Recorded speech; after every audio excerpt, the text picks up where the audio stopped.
Hello and welcome. According to Ray Dalio, our economy is about to go bust.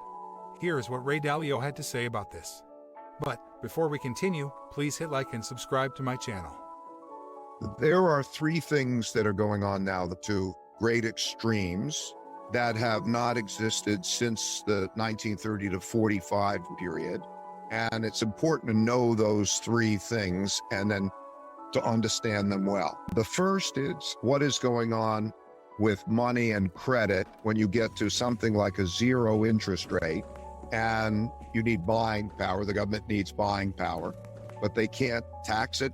So what we have is the production of a lot of debt that the central bank prints money and buys that debt to spend. And the last time that happened, in the last few years, it happened starting in 2008. Interest rates hit zero. They couldn't lower their interest rates. So they had to print a lot of debt and the government went in and bought it. Okay. And we're coming to the end of a debt cycle. So this is a big thing, because where does the money come from and who will get what? The government will now determine that, and then they'll print it and it'll devalue money. Okay. And how money flows, a big deal. So that's number one.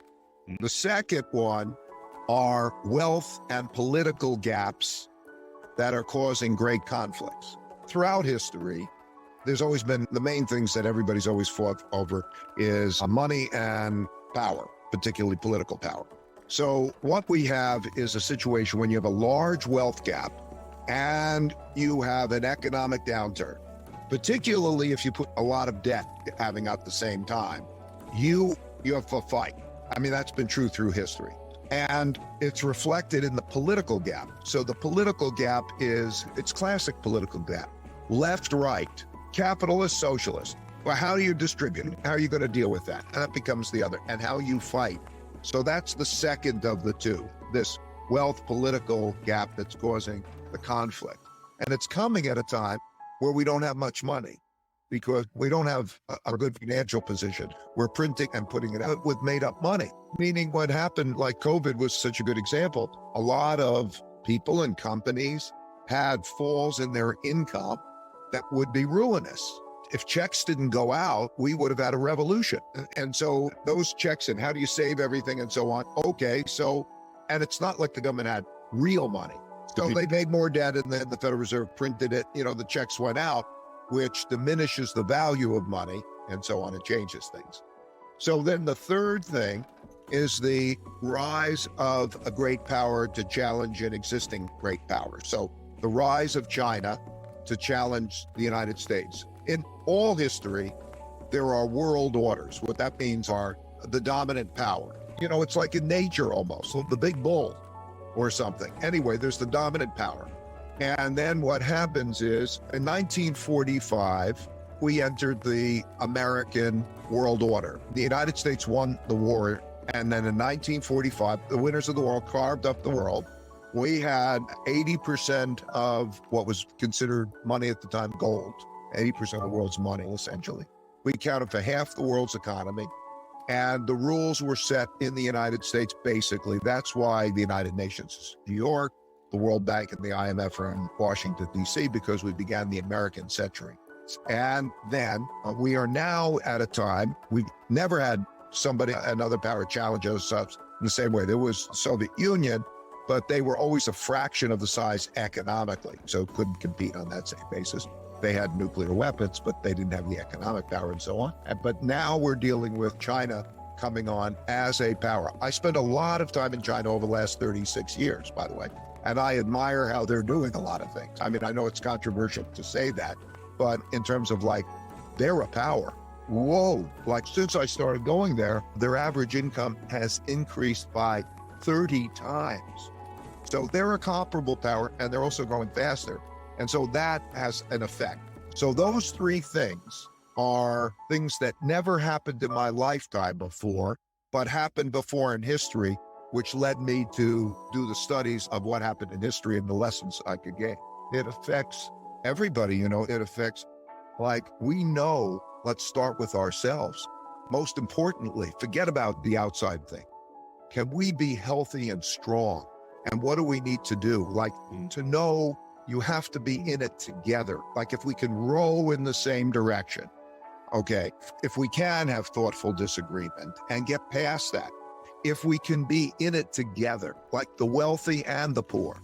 It sounds so difficult, but at the same time, if you read history and you see what happens when it's not, when you have a civil war, like we could be on the brink of a civil war. That sounds so crazy, but the truth is, in most countries, almost every century, there was a civil war or a revolution, some form of civil war or revolution. So it's almost inevitable that we're going to have something. Okay, you either resolve it or you start fighting so badly that you really, once you cross a certain line, there's no coming back, because you do the damage, you demonize, and that person's such an enemy, or that class of people is such an enemy that the communication's gone and the fight. Well, you see this in politics today. In other words, is there a respect for the system and a mutual respect of trying to resolve these types of things? Or will they go to any lengths to win? Because a constitution or law will only carry you to so far, okay? There has to be an element of respect for it, right? If you think about, I want to distinguish, there's big differences in opportunities. So let's say, supposing you have two people of comparable opportunities, the marshmallow test is you take a kid and you say, okay, you can have one marshmallow now, or you could have two marshmallows in 15 minutes if you don't eat the first one. Once you start to realize that deferred gratification is going to make you better and so on, and you start to count how many days, weeks, months, or years can I live if I don't have money come in? And you start to focus in on that. That's the first step, okay? Like the marshmallow test. So I want to save. You got to start there. Then if you do that, you're necessarily going to go save in what? And then you'll start to get exposure, how these things are different. Okay, then you start to care. You start to have one of these and one of those, and you start to experience, and then you start to learn. And basically, that's what makes the difference when it comes to the money. Now, at that moment that you don't want it, you have savings. That means I want savings. So the next thing inevitably that's going to come at you is, where do I put it? And then you get your choices, and then you experience it and you learn. I think first, calculate how many days, weeks, months, or years you can live on your saving. Because when you do that, you'll gain security. So look at how much you're spending and then say, how much do I need? And whatever that number is, you're going to need more than that, because it may go down rather than go up. So now, do I have a year's spending? I think you start there. Then you start to think, what are the things that are most important for me?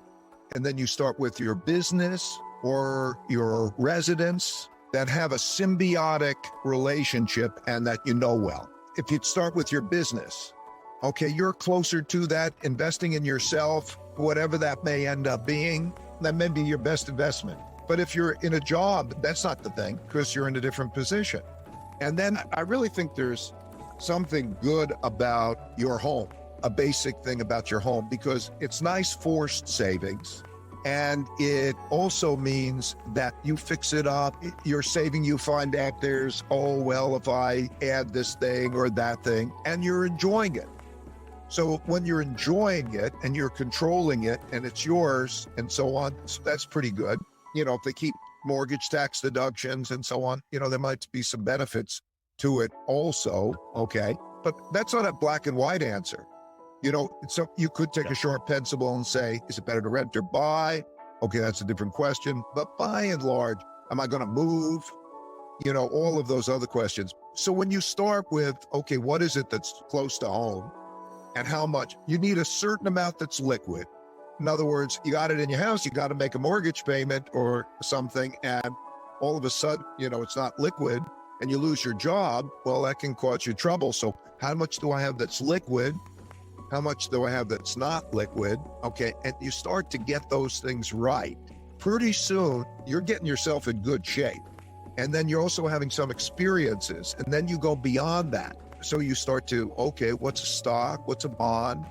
And then, you learn through experiences. I learned through my experiences. I started when I was a kid, 12. I used to caddy, and I took my caddying money and I put it in the stock market. And I was lucky. What happened to me, by the way, is I took my caddying money and I bought the only company that I ever heard of that was selling for less than $5 a share. And I was really dumb. I thought I'll buy more shares, so if it goes up, I'll make more money. And it was the only company. It was a company that was about to go broke, but some other company acquired it and it tripled. And I thought, this is an easy game. And I like it, easy money. But you experiment and you learn. You earn $100 and you spend $105. That's misery. If you earn $100 and you spend $95, you'll have a good life. Basically, I know so many people who don't earn much, but are there. Because if you start to think about what it is that it costs you to live in terms of, let's say, the basics, give me sleeping, give me the food, let me be educated, and so on and so forth. I think most people can get themselves in a position where they're net positive. So if you can be net positive and you could do that, that's number one. Then I guess it was the list that we went to. The second is, what do you do next in terms of what do you need? What do you invest in? And then avoid the following mistake, the most common mistake of investing, thinking that the investment that did good is a good investment. People rather more expensive. The things that quite often, those markets that did really, really well became more expensive, and everybody, smart money, is all the time comparing them and competing. So what happens is the naive money buys the thing that was hot or is hot. The thing that has been terrible, which might be the thing that's beaten down.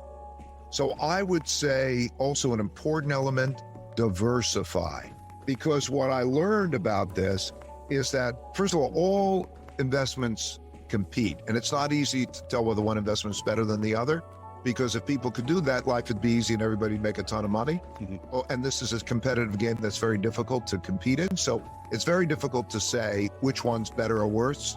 You could take experts and do all sorts of tests, and you'll find out that they can pick that, and you can't tell whether the worst ones are going to be better. So because of that, you understand that even picking the best ones is difficult. And particularly if you're naive, like we spend hundreds of millions of dollars each year on research to try to give us an edge. Wow. Okay. Now you've got to compete with us. So competing in the markets is more difficult than competing in the Olympics, but there are more people who try harder in order to do that. So it's a zero-sum game, but diversification will reduce your risk without reducing your return. That's critical. Where do you think our economy is heading? Are we about to hit the biggest recession yet?